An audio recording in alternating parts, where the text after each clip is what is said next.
안녕하세요. 머니시크릿입니다. 서울 용산 한남 2구역 드디어 이주 시작합니다. 그런데 한 가지 문제가 발목을 잡고 있죠.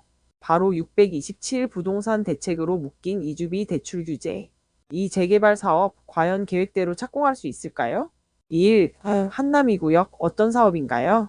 서울 용산구 보강동 일대 바로 이곳이 한남 2구역입니다.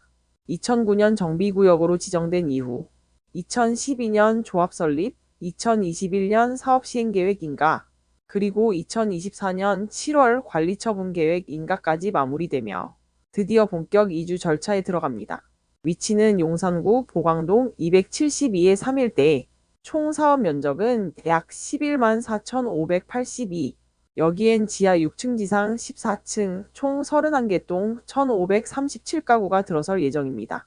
이 가운데 조합원 분양이 986가구, 일반 분양은 292가구, 임대주택은 238가구로 계획됐습니다. 시공사는 대우건설이며 총 사업비는 무려 1조 6천억 원.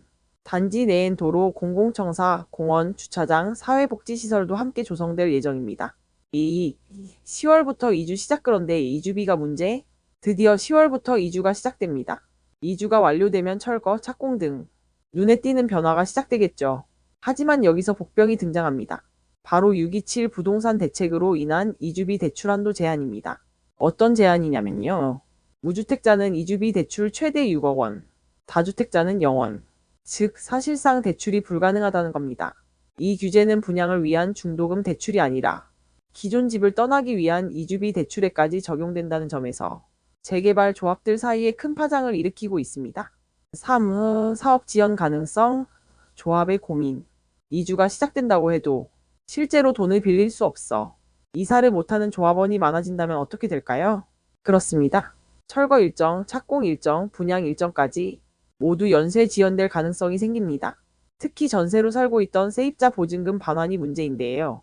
조합원이 돈을 못 빌려주면 세입자도 나가지 못하고 그럼 철거도 못하고 착공은 더더욱 미뤄지게 됩니다.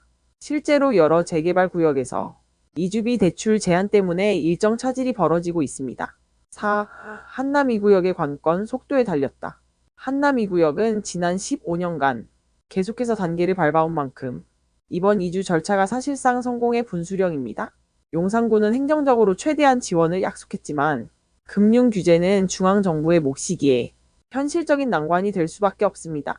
조합과 시공사, 지자체가 머리를 맞대고 자구책 마련에 나설지 아니면 정부가 규제 조정에 나설지 그 귀추가 주목되고 있습니다.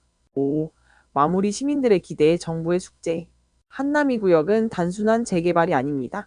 용산이라는 중심지의 상징성, 그리고 재개발의 성공 모델이 될 수 있는 큰 사업입니다. 이주비 대출이라는 복병을 넘어 계획대로 사업이 추진될 수 있을지 앞으로의 행보에 많은 시민들이 주목하고 있습니다. 여러분은 어떻게 생각하시나요? 이번 대출 규제 불가피한 선택일까요? 아니면 재개발에 찬물을 끼얹는 규제일까요? 영상이 유익하셨다면 좋아요와 구독, 알림 설정 부탁드립니다. 감사합니다.